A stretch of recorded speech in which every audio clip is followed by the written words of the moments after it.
नमस्कार दोस्तों, मेरा नाम है विमल सिंह। बालाजी स्टडी अड्डा में आपका स्वागत है। डीएलएड 4 सेमेस्टर के लिए सितंबर 2021 में जो आपके एग्जाम प्रस्तावित हैं, गणित विषय की बैक टू बैक क्लासेस करा रहे हैं। तो आज हम देखेंगे हमारी क्लास नंबर 8 और आज हमारा जो टॉपिक होगा वो होगा समलंब और जो है वो वृत्त। इससे पहले क्लास नंबर 7 देखी थी मैथ की, साइड में आई बटन में पिछला वाला वीडियो आपको मिल जाएगा। तो चलिए शुरू करते हैं आज का हमारी क्लास। कोर्स में हम आपको बताएं तो ये इकाई जो 11 आप देख रहे हैं, यहाँ तक सब देख चुके हैं हम।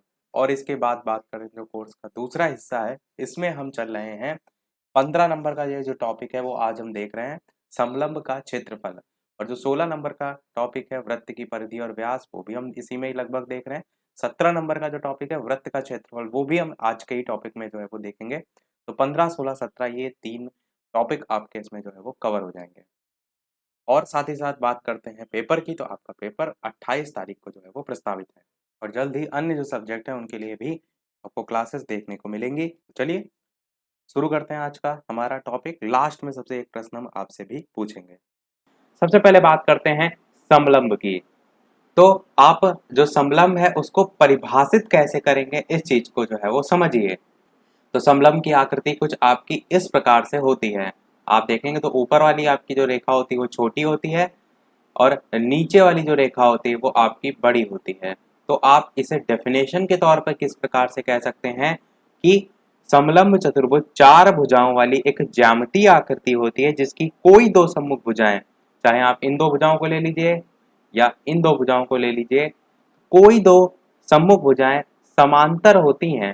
बात को समझिए, समांतर यानी कि पैरेलल होती हैं किंतु असमान होती, बराबर नहीं होती। देखिए समांतर और बराबर में अलग अलग डिफरेंस होता है। तो आप क्या कहेंगे इसमें कि दो सम्मुख भुजाएं समांतर किंतु असमान होती हैं। तो ये आपकी जो आकृति होती है वो होती है समलंब की आकृति। अब समलंब की आकृति के साथ इसके फॉर्मूले की भी बात कर लेते हैं। तो सबसे पहले बात करते हैं इसके क्षेत्रफल के फॉर्मूले की। तो इसको रट के एकदम रखिएगा। क्षेत्रफल का फॉर्मूला होता है 1/2 समांतर भुजाओं का योग, समांतर भुजाओं का योग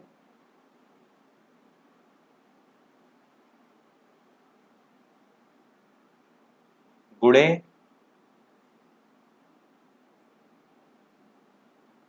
उनके बीच की दूरी। ये जो है आपका सूत्र होता है समांतर भुजाओं का योग उनके गुणे उनके बीच की दूरी। अब देखिए यहाँ पर क्या सारी चीजें हो जाएंगी। यहाँ पर हम पॉइंट लिख देते हैं, जैसे कि ये आपका ए हो जाएगा, ये आपका बी हो जाएगा, कैपिटल है, ये सभी सी हो जाएगा, ये आपका डी हो जाएगा। तो ये कैपिटल है, पर ये वाला स्मॉल ए हम मान लेते हैं इधर वाली भुजा, और ये वाली स्मॉल सी मान लेते हैं, इधर वाला मान लेते हैं स्मॉल बी, और इधर वाली मान लेते हैं स्मॉल डी। बीच में आप देखेंगे तो ये मैं समलंब यहाँ से डिलीट कर देता हूँ।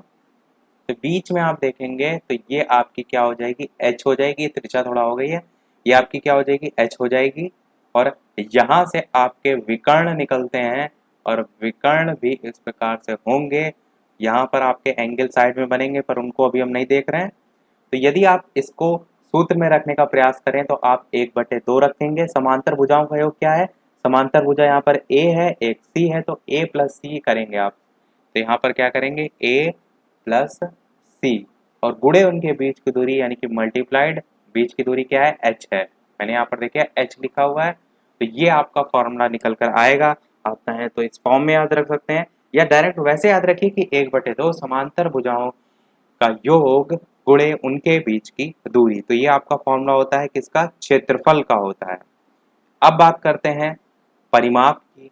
परिमाप क्या होता है आपका समलंब का, तो आप कहेंगे कि बाहरी आवरण आपका परिमाप होता है। मैंने आपको पहले ही बताया था जो आउटर एरिया होता है। तो चारों को आप जोड़ दीजिए, यानी कि A plus B plus C plus D, ये आपका क्या होता है, ये आपका होता है परिमाप। आपका ऊंचाई का भी फॉर्मूला होता है, उसको भी हम जान लेते हैं। तो ऊंचाई का आपका फॉर्मूला होता है 2 इंटू ए। ए यहाँ पर क्या आप देख रहे हैं साइड में मैंने सभी मेंशन कर रखा है, 2 इंटू ए और बटे ए प्लस सी, ये आपका होता है ऊंचाई का फॉर्मूला। इसको एक्चुअल में निकालते हैं आप वही एस एस एस माइनस वाला जो आपका फॉर्मूला होता है उससे, पर उतना आप सब डिटेल में ना याद रखिए, डायरेक्ट फॉर्मूला याद रखिए, इतना आपके लिए काफ़ी होगा। और यहाँ पर ए कैपिटल वाला क्या है ये आप देख रहे हैं, यहाँ पर साइड में नाम से मेंशन कर रखा है, और ए प्लस सी यहाँ पर जो इसकी बीच की दूरी है उसको यहाँ पर दे रखा है। मुख्यतः प्रश्न आपसे क्षेत्रफल से ही पूछे जाते हैं, तो पता आपको सारी चीज़ें होनी चाहिए, पर क्षेत्रफल से ही आपको प्रश्न देखने को मिलते हैं। तो सारी चीज़ें मैंने लिख दी हैं, आप चाहें तो इनका स्क्रीनशॉट भी ले सकते हैं। अब फिर हम देखेंगे इस पर बेस्ड जो है वो एक प्रश्न। प्रश्न आपका इस पर बेस्ड क्या है कि समलंब जो है इसकी समांतर भुजाएं, समलंब की समांतर भुजाएं आपको दे रखी हैं 15 मीटर और 8 मीटर, इस प्रकार से दे रखी हैं। अब बात करें उनके बीच की दूरी की, तो उनके बीच की दूरी भी आपको प्रश्न में दे रखी है। कितनी दे रखी है? 12 मीटर। बताना क्या है आपको? बताना है आपको समलंब का क्षेत्रफल बताना है, समलंब का क्षेत्रफल। तो मैंने अभी आपको सूत्र बताया, वही आप रख देंगे। समलंब का क्षेत्रफल का सूत्र क्या होता है? समलंब का क्षेत्रफल का सूत्र होता है 1/2 उनके बीच की दूरी, समांतर जो भुजाएं हैं, तो यहाँ पर देखिए समांतर भुजाएं दे रखी हैं 15 और 8, तो आप क्या लिखेंगे यहाँ पर? मल्टीप्लाइड 15 प्लस 8, फिर समांतर भुजाओं का योग गुणे उनके बीच की दूरी, तो गुणे में आपका क्या हो जाएगा? 12, उनके बीच की दूरी आपको 12 दे रखी है। बस इसको आप सॉल्व कर लीजिए। 1/2 को आप ऐसे ही रखे रहने देंगे, 15 में 8 जोड़ेंगे तो आपका हो जाएगा 23, और 23 भी यहाँ पर आप लिख देंगे, और मल्टीप्लाइड में आपका आ जाएगा गुणे 12। नीचे वाला 2 है, इससे 12 को काट सकते हैं, 2 चंग 12 होता है, यानी कि 23 को 6 से आप गुणा करेंगे तो आपका निकल कर आएगा 138 मीटर स्क्वायर। यही आपका उत्तर बिल्कुल सही हो जाएगा। तो आपने समझा कैसे डायरेक्ट फॉर्मूला बेस्ड आपको प्रश्न जो है वो पूछा जाता है। तो ये तो हमने देखा जब स्टेटमेंट बेस्ड प्रश्न आता है। आप देखते हैं सेम यही प्रश्न पर आपको चित्र बना जो है वो दिया होगा आपको प्रश्न में। तो कुछ इस प्रकार से आपका आएगा प्रश्न आपका। सबसे पहले तो उसमें समलंब की आकृति जो है वो बनी होगी। जरूरी नहीं कि आपका एक ही साइड से बना हो, यहाँ पर मैं अपोजिट साइड से भी आपको बना दिखा देता हूँ। ये आपकी समलंब की आकृति उल्टा भी जो है वो बनी होती है, तो ये भी टाइप से आपसे प्रश्न आता है। तो आप ये समझ जाइएगा एक समलंब की आकृति है। इसमें आपको मेंशन की होंगी सारी चीज़ें, जैसे कि ये जो है इसकी लंबाई आपको 14 सेंटीमीटर दे रखी है, ऊपर वाली जो है इसकी लंबाई 20 सेंटीमीटर दे रखी है, और जो ऊंचाई है ये वाली ऊंचाई ये आपको कितनी दे रखी है? ये आपको दे रखी है 12 सेंटीमीटर। यहाँ सारी चीज़ें मेंशन होंगी, और यहाँ ABCD की जगह PQRS इस प्रकार से मेंशन होगा। प्रश्न में लिखा होगा कि चित्र में प्रदर्शित जो समलंब चतुर्भुज है इसका क्षेत्रफल जो है वो बताइए। आप क्या करेंगे?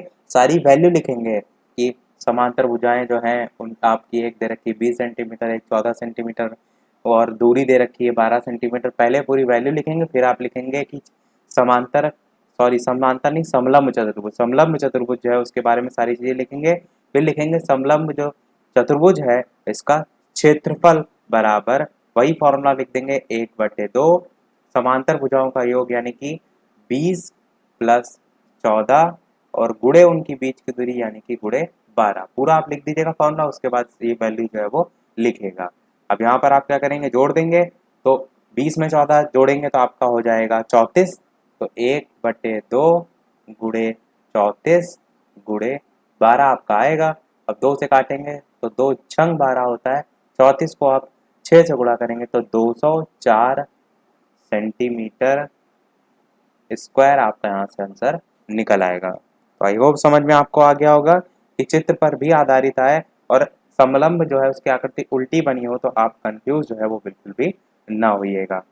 चलिए देखते हैं अब अपना अगला प्रश्न, जो कि आपका थोड़ा सा और ज्यादा कठिन जो है वो होगा। प्रश्न सबसे पहले मैं लिख देता हूं कि एक समलंब चतुर्भुज आपको दे रखा है, एक समलंब चतुर्भुज। मैं थोड़ा छोटा छोटा लिख रहा हूं, यदि आप वीडियो की क्वालिटी को घटा कर देख रहे हैं तो थोड़ा सा बढ़ा लीजिएगा।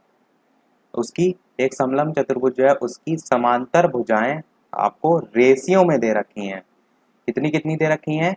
तो आपको 3:2 के रेशियो में दे रखी हैं। फिर लिखा है, आगे लिखा होगा 3:2 के अनुपात में है और इनके बीच की दूरी आपको 10 सेंटीमीटर दे रखी है। पूरा नहीं लिख रहा हूं मैं, तथा इनके बीच की दूरी 10 सेंटीमीटर है। और प्रश्न में दे रखा है कि यदि समलंब जो चतुर्भुज है, समलंब चतुर्भुज, इसका क्षेत्रफल आपको प्रश्न में ऑलरेडी दे रखा है 325 सेंटीमीटर स्क्वायर, तो आपको समांतर जो भुजाएं हैं इनकी माप बतानी है। बहुत ही अच्छा प्रश्न है। देखिए बेसिकली आपके कोर्स में तो केवल क्षेत्रफल पर ही आधारित है, पर मैं आपके लिए पूरी मेहनत कर रहा हूँ कि कैसा भी घूम फिर के कहीं से भी प्रश्न आए तो ऐसा ना हो कि आप मुंह बनाकर बैठ जाएं, आप उसको करके अवश्य आएं।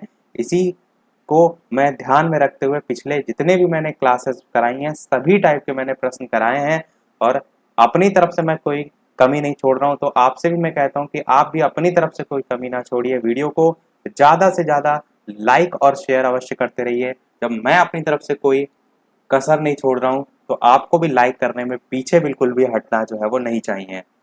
चलिए अब बात करते हैं इसके सॉल्यूशन की। तो समलंब की जो समांतर भुजाएं यहाँ पर 3:2 में दे रखी हैं, तो हम इन्हें क्या मान लेंगे? x के फॉर्म में मान लेंगे। यानी आपसे पूछा गया है कि, यानी प्रश्न में क्या पूछा गया? समांतर भुजाओं की माप ज्ञात कीजिए। तो समलंब की जो समांतर भुजा है वो आपकी x के गुणज के रूप में हम अगर मानेंगे तो हमारी समांतर भुजा क्या निकल कर आ जाएंगी? एक आपका आ जाएगी 3x और एक आपकी आ जाएगी 2x। ये जो 3:2 में दे रखी थी, x में हमने इसलिए चेंज कर ली क्योंकि बाद में हम x का मान निकाल लेंगे। h का मान यहाँ पर ऑलरेडी हमें 10 सेंटीमीटर दे रखा है और यदि आप देखें तो बाकी चीजें हम क्या करते हैं, डायरेक्ट फॉर्मूले में जो है वो पुट कर देते हैं। तो आपका समलंब का क्षेत्रफल ऑलरेडी यहाँ पर देखे दे रखा है, वो भी चलिए मैं यहाँ पर लिख ही देता हूँ। क्षेत्रफल भी आपको जो है वो दे रखा है 325 सेंटीमीटर स्क्वायर। तो क्षेत्रफल का फॉर्मूला आपका क्या होता है? क्षेत्रफल का फॉर्मूला होता है समलंब का क्षेत्रफल 1/2 a + b, यानी कि समांतर भुजाओं का योग होता है। समांतर भुजाएं आपकी 3x और 2x ऑलरेडी दे रखी हैं, तो इन्हीं को हम रख लेंगे। 3x + 2x और गुणे उनकी बीच की दूरी, दूरी कितनी दे रखी है? h का मान 10 दे रखा है। तो सारी चीजें प्रश्न में दे रखी हैं। अब इसको सॉल्व करके हम इस x का मान निकालेंगे। बात को आप समझे? अब इसको हम एक कदम आगे सॉल्व करते हैं। तो 1/2, 3x और 2x होगा तो आपका हो जाएगा 5x और मल्टीप्लाइड में आपका हो जाएगा 10।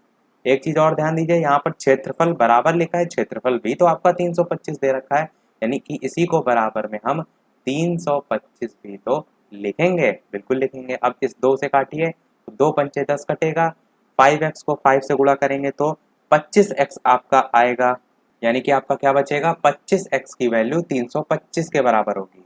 25x की वैल्यू आपकी 325 के बराबर होगी। अब 25 के पहाड़े में 325 कितनी बार में काटेंगे? 25 4 बार में 100 होता है, 8 बार में 200 होता है, 12 बार में 300 होता है और आपको 25 तक ले जाना है, यानी 13 बार में आपका जाएगा।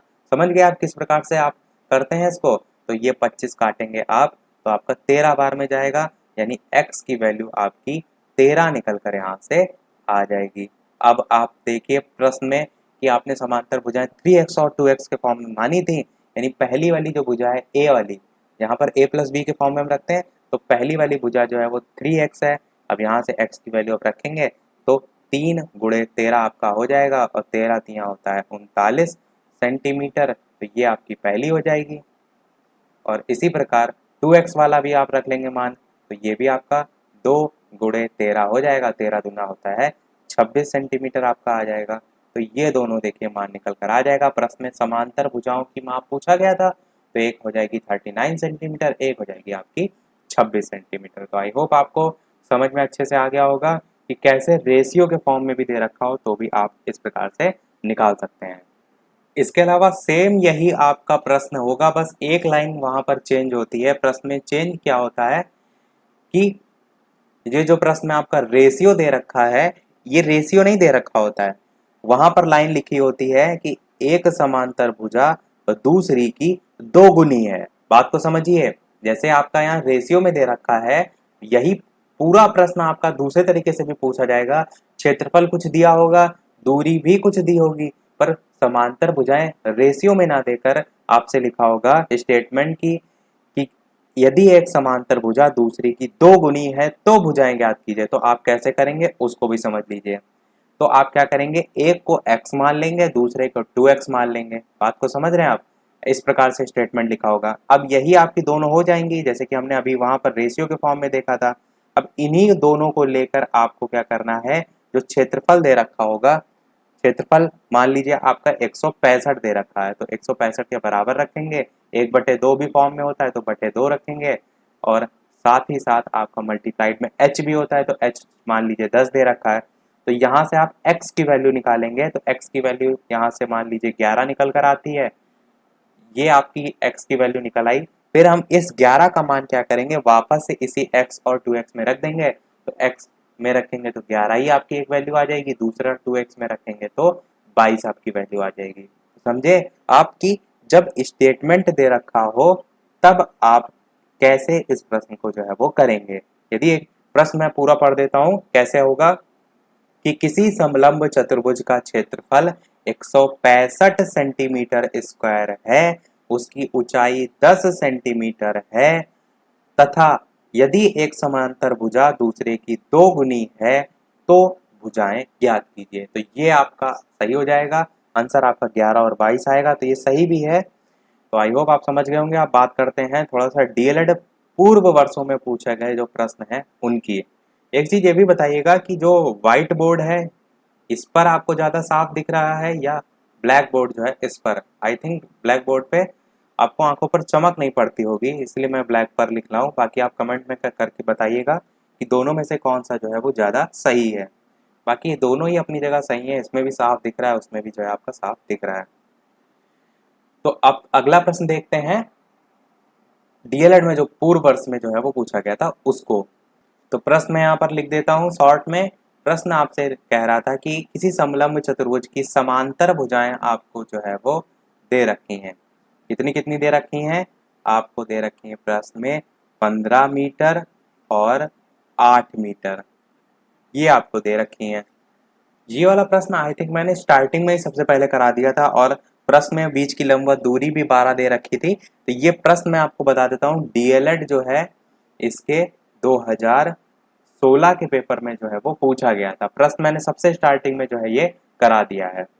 अब देखते हैं जो 2017 के पेपर में पूछा गया था, सेम वही है और थोड़ा बहुत आपसे शायद बदला भी है। तो प्रश्न मैं यहाँ पर लिख देता हूँ, जो 2017 में पूछा गया था कि किसी 3 सेंटीमीटर ऊंचाई वाले एक समलंब चतुर्भुज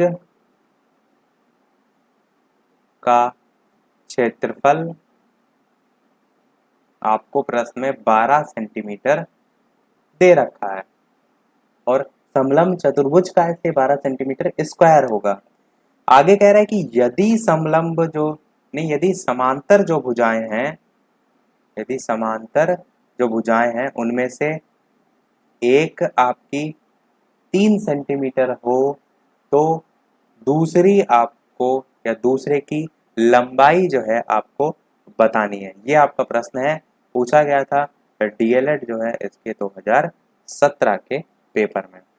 तो आप कैसे करेंगे? सेम वही तरीका, समांतर भुजाएं आपकी एक 3 है, दूसरे को आप मान लीजिए x है, क्योंकि दूसरी दे नहीं रखी है। ऊंचाई आपको 3 सेंटीमीटर ऑलरेडी प्रश्न में दे रखी है, क्षेत्रफल भी आपको प्रश्न में 12 दे रखा है।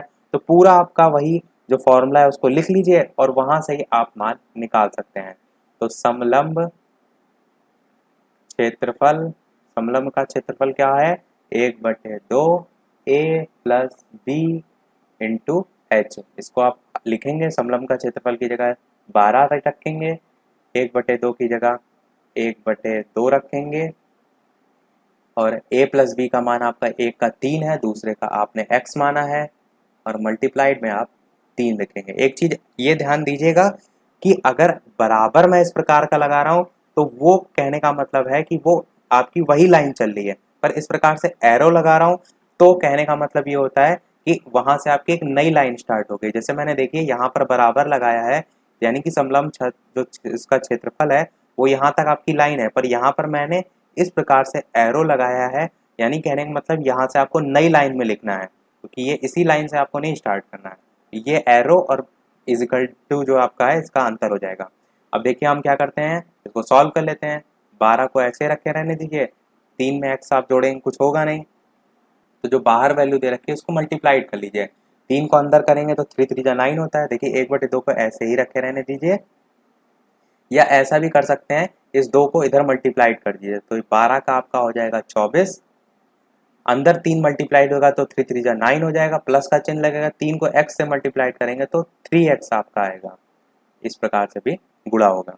अब इस 9 को 24 के उधर ले जाएंगे तो आपका जो 3x है इसकी वैल्यू क्या आएगी, 24 माइनस 9। 24 में से 9 जाएगा तो आपका बचेगा 15, 24 में 9 जाएगा तो 15 बचेगा, और यहाँ पर 3 लिखा हुआ है तो कुल मिलाकर आपका कितना बचेगा, 5 आएगा। 3x बराबर 15 आएगा, इस 3 से काटेंगे तो 3 पच्चे 15 होता है, यानी कि x का मान 5 आपका यहाँ से निकल कर जो है वो आ जाएगा। तो ये क्या है, ये आपकी दूसरी भुजा की लंबाई है। क्यों, क्योंकि प्रश्न यही तो पूछा था, दूसरे की लंबाई बताइए, तो आपका दूसरे की लंबाई ये हो जाएगा। तो सभी टाइप के प्रश्न मैंने देख लिए। अब हम बात करेंगे जो हमारा दूसरा टॉपिक है, यानी कि वृत्त। वृत्त पर सारी चीजें हम देखेंगे। समलंब पर आधारित ऐसे ही प्रश्न आपके नॉर्मली जो है वो पूछे जाते हैं।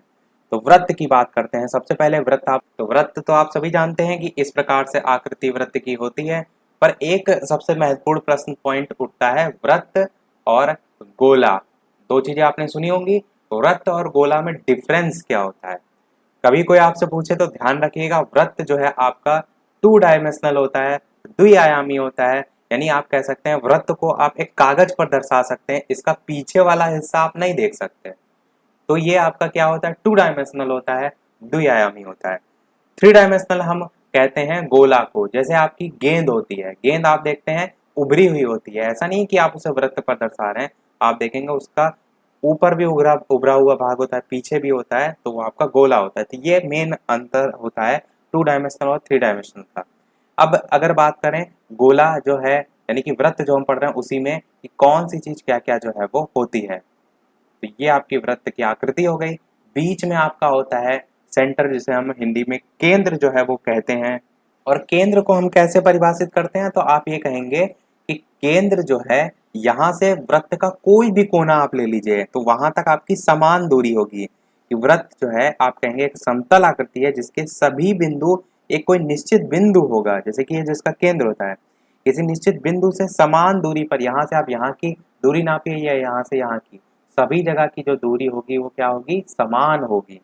तो यही आपका क्या कहलाता है, ये आपका कहलाता है वृत्त का केंद्र। तो इसको हम जो है वो रब कर देते हैं, ये आपका क्या कहलाता है, वृत्त का केंद्र कहलाता है। और जो स्थिर बिंदु होती है, या आप कह सकते हैं जो केंद्र होता है, केंद्र से लेकर जो परिधि है इसके बीच की जो दूरी होती है वो आपकी आर, यानी कि त्रिज्या जो है वो कहलाती है। मैंने आपको परिधि बताया है कि ये जो बाहरी वाला हिस्सा होता है ये आपका परिधि होता है। परिमाप जैसे आप देखते हैं सभी आकृतियों में बाहरी वाला एकदम जो हिस्सा होता है, वही चीज आपका वृत्त में परिधि होती है। तो ये जो है आपका केंद्र से इस परिधि तक के बीच की दूरी क्या कहलाती है, त्रिज्या कहलाती है। और पूरा आप यदि इधर जोड़ देंगे तो ये आपका टोटल 2r, यानी कि ये आपका व्यास जो है वो कहलाता है। तो व्यास आपका दुगना होता है, r त्रिज्या जो है उसकी आधी होती है। अब एक प्रश्न आपसे ये भी मन में आपसे आ सकता है कि जैसे ये आपका कोई वृत्त है, तो क्या ऐसा जरूरी है कि जो वृत्त में आप कोई भी लाइन खींचते हैं वो केंद्र से ही होकर जाए? क्या हम ऐसे लाइन नहीं खींच सकते? क्या हम ऐसे लाइन नहीं खींच सकते? क्या हम ऐसे लाइन नहीं खींच सकते? तो बिल्कुल खींच सकते हैं। तो इन लाइनों को क्या कहते हैं? इन लाइनों को हम जीवा के नाम से जानते हैं, यानी कि वह रेखा जो वृत्त के केंद्र से होकर ना जाए वो आपकी जीवा कहलाती है। दूसरी तरीके से भी इसको आप डिफाइन कर सकते हैं कि परिधि पर स्थित कोई दो बिंदुओं को मिलाने वाली सरल रेखा जीवा कहलाती है। त्रिज्या को इंग्लिश में हम रेडियस कहते हैं, व्यास को हम डायमीटर कहते हैं और जीवा को हम कॉर्ड कहते हैं। तो ये सभी इसके इंग्लिश नाम हैं। अब बात कर लेते हैं परिधि की। परिधि मैंने बताया कि जो वृत्त होता है इसको चारों ओर से घेरने वाला जो क्षेत्र होता है वो उसकी परिधि कहलाता है। वृत्त की परिधि जो होती है वो त्रिज्या के 2 गुने और पाई के गुणनफल के बराबर होती है, इसीलिए हम इसे 2 पाई आर के रूप में दर्शाते हैं। तो याद रखिएगा जो आपका परिधि है वृत्त की वो 2 पाई आर जो है वो होती है। तो सारी चीजें बेसिक जो है वो मैंने आपको बता दी। अब देखते हैं हम इस पर बेस्ड जो है कैसे कैसे प्रश्न आपसे पूछे जा सकते हैं। तो सबसे पहला प्रश्न आपसे आ सकता है कि प्रश्न में आपको दे रखा हो, चलिए ब्लैक वाले पोर्शन पे चलते हैं। ये प्रश्न आपका कुछ इस प्रकार से दे रखा हो कि वृत्त जो है उसकी परिधि जो है आप निकालिए। स्टेटमेंट लिखा होगा इस प्रकार से, वृत्त की परिधि जो है वो निकालिए जिसकी त्रिज्या आपको प्रश्न में ऑलरेडी जो है वो दे रखी है। कितनी दे रखी है? 21 सेंटीमीटर दे रखी है। तो आप क्या करेंगे, वही फॉर्मूला रख देंगे जो मैंने आपको परिधि का बताया। तो वृत्त की परिधि का सूत्र क्या मैंने आपको बताया? वृत्त की परिधि का सूत्र होता है 2 पाई आर। अब यहाँ पर मान रख दीजिए सारे। 2 पाई का मान होता है 22/7 और आर का मान होता है आपका, ऑलरेडी ये त्रिज्या दे रखी है, यही आपकी आर होती है, तो ये होगा आपका 21। अब आप इनको आपस में गुणा कर लीजिए।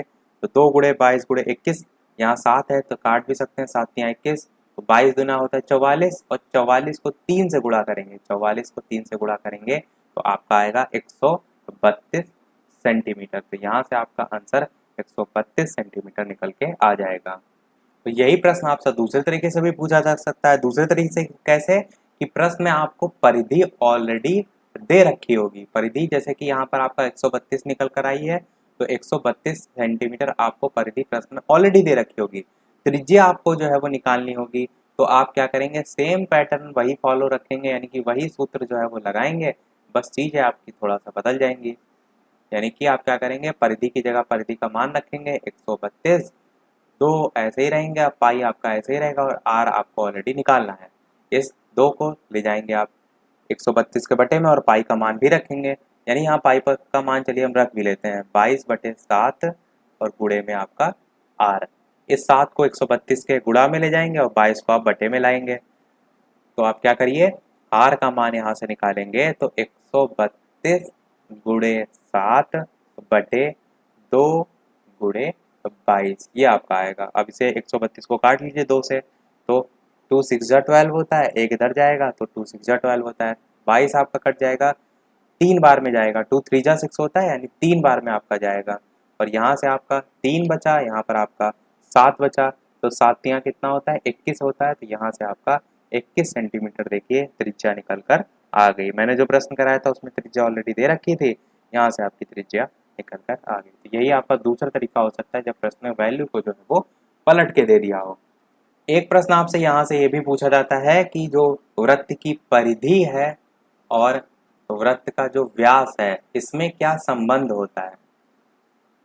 यदि ये पूछा जाए कि वृत्त की परिधि और व्यास में क्या संबंध होता है तो आप इसी प्रकार लिखिएगा, परिधि बटे व्यास बराबर पाई आपका होता है। चाहे तो आप पाई का मान भी लिख सकते हैं, तो पाई की जगह आप 22/7 भी जो है वो लिख सकते हैं, तो दोनों ही अपनी जगह वो जो है वो सही होगा। और 22/7 को और ज़्यादा आप सॉल्व करें तो 3.14 निकल कर आता है, तो ये भी आप जो है वो लिख सकते हैं। इसे प्रूव किया जाता है, पर आपका प्रश्न यानी कि कोर्स में दे रखा था तो मैंने डायरेक्ट बता दिया कि ये मान जो है आपका होता है। बाकी प्रूव करके आप इसको इसे करने की कोई आवश्यकता ऐसी नहीं है। पेपर में यदि आप देखेंगे तो सबसे ज़्यादा जो प्रश्न आते हैं आपके वृत्त चैप्टर से वो चित्रों पर आधारित आते हैं। चलिए मैं आपको एक चित्र पर आधारित भी प्रश्न जो है वो करा देता हूँ कि आपको ये समझ में आए कि कैसे आपको प्रश्न देखने को मिल सकता है। तो ये आपका जो है वो वृत्त की आकृति हो गई। इस वृत्त में बीच में जो आपका ये है ये केंद्र हो गया जिसको हमने O मान लिया। यहाँ पर नीचे जो है आपकी ये जीवा है, मैंने आपको बताया था कि जीवा क्या होता है। वृत्त के केंद्र से जीवा पर लंब डाला गया।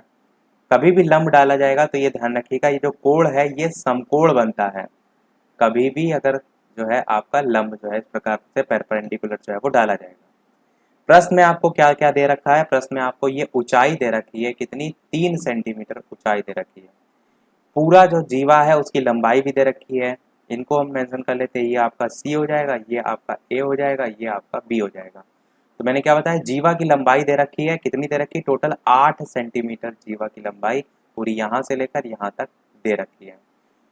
अब आपको निकालना क्या है यहाँ से, ये आपको त्रिज्या निकालना है। ये जो मैं डैश डैश डैश करके यहाँ बना रहा हूँ, ये त्रिज्या है। त्रिज्या क्या होता है, वृत्त के केंद्र से परिधि पर खींची गई जो रेखा होती है, मिलाने वाली रेखा होती है, वो आपकी त्रिज्या होती है।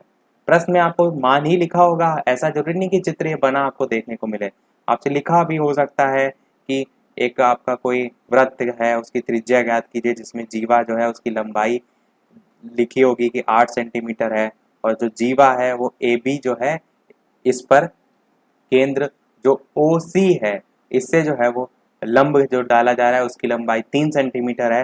तो जहां पर आपका ओ जो है वो वृत्त का केंद्र है, तो आपको निकालना क्या है, वृत्त की त्रिज्या निकालनी। इस प्रकार से पूरा स्टेटमेंट दिया होगा, आपको ये सारी चीजें खुद बनानी होगी, ऐसा भी प्रश्न में होता है, और अधिकतर यही आपको होता है, चित्र बहुत कम बना देखने को मिलता है। अब आप क्या करेंगे, इस प्रश्न को करेंगे। तो सबसे पहले ये देखिए कि जो नीचे वाली जीवा है, एक चीज को समझिए थोड़ा सा, जैसे ये आपकी जीवा है, इसके ऊपर ये परपेंडिकुलर लंब जो है वो डाला जा रहा है। तो ये हमेशा ध्यान रखिए, जो लंब डाला जाता है, ये कोई भी जीवा है इसको 2 बराबर भागों में बांटता है। तो जीवा की लंबाई आपको प्रश्न में 8 सेंटीमीटर दे रखी है, तो यहाँ से यहाँ तक आपका 4 सेंटीमीटर हो जाएगा। सेम यही चीज यहाँ से यहाँ तक 4 सेंटीमीटर हो जाएगा, क्योंकि लंब 2 बराबर भागों में बांटता है। दूसरी चीज मैंने क्या बताई कि जो लंब डाला जाता है वो आपका समकोण यानी कि 90 डिग्री का यहाँ पर कोण भी जो है वो बनाता है। यहाँ पर आपका 90 डिग्री का कोण भी हो जाएगा। निकालना आपको कौन सी है, निकालना आपको ये वाली जो है वो मान है। जब इसका मान 4 है, ऊंचाई आपको 3 दे रखी है, तो आप देखिए ये आपका एक त्रिभुज बन गया। त्रिभुज मैंने आपको पूरा पढ़ा दिया है। तो त्रिभुज में जब समकोण यह होता है तो आपका ये त्रिभुज कैसा हो जाएगा, समकोण त्रिभुज होने पर पाइथागोरस प्रमेय लग जाएगी, जहां पर कर्ण की वैल्यू आपको जो है वो निकालनी है। आपको लंब की वैल्यू भी दे रखी है, आधार की वैल्यू ऑलरेडी 4 आपने दे रखी है, तो आप लिख देंगे पाइथागोरस प्रमेय से कर्ण का स्क्वायर बराबर लंब का स्क्वायर प्लस आधार का स्क्वायर। कर्ण की वैल्यू आपको निकालनी है, लंब की वैल्यू आप रख देंगे 3 का स्क्वायर प्लस आधार की वैल्यू आप रख देंगे 4 का स्क्वायर। अब 3 का स्क्वायर कितना होता है, 9 होता है, 4 का स्क्वायर 16 होता है, 16 9 25 होता है, और कर्ण स्क्वायर की वैल्यू आपको 25 पता हुई, तो कर्ण स्क्वायर जो है इसकी वैल्यू आपकी आ गई 25, तो कर्ण की वैल्यू आपकी आ जाएगी 5। अंडर रूट लग जाएगा आपका, पहले अंडर रूट 25 लगाएंगे और उससे जब बाहर लाएंगे तो 5 आपकी आएगी, यानी कि ये वाली जो वैल्यू है ये 5 आपकी निकल कर आ जाएगी, 5 सेंटीमीटर। यही प्रश्न में जो है वो पूछा गया था, यानी आप क्या कह सकते हैं, त्रिज्या की मान 5 सेंटीमीटर हो जाएगा। तो सही से आपको समझ में आ गया होगा, मैंने एक एक स्टेप जो है सारी चीजें बता दी हैं।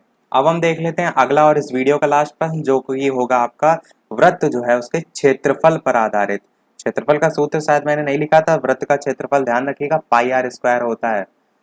तो प्रश्न आपका कुछ इस प्रकार से है, प्रश्न में आपको वृत्त जो है उसका व्यास जो है वो दे रखा है, कितना दे रखा है, 8 सेंटीमीटर दे रखा है, और प्रश्न में आपसे वृत्त का क्षेत्रफल जो है वो पूछा गया है।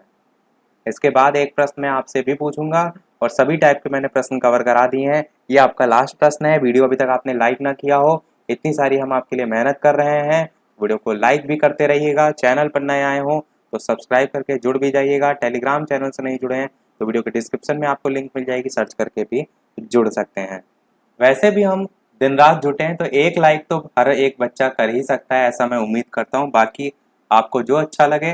देखते हैं प्रश्न, वृत्त का व्यास 8 सेंटीमीटर है, तो वृत्त का क्षेत्रफल मैंने क्या बताया कि पाई आर स्क्वायर आपका होता है। यहाँ पर आप व्यास 8 सेंटीमीटर है, तो मैंने क्या बताया कि त्रिज्या इसकी आधी होती है, आर क्या हो जाएगी आपकी 4 सेंटीमीटर हो जाएगी।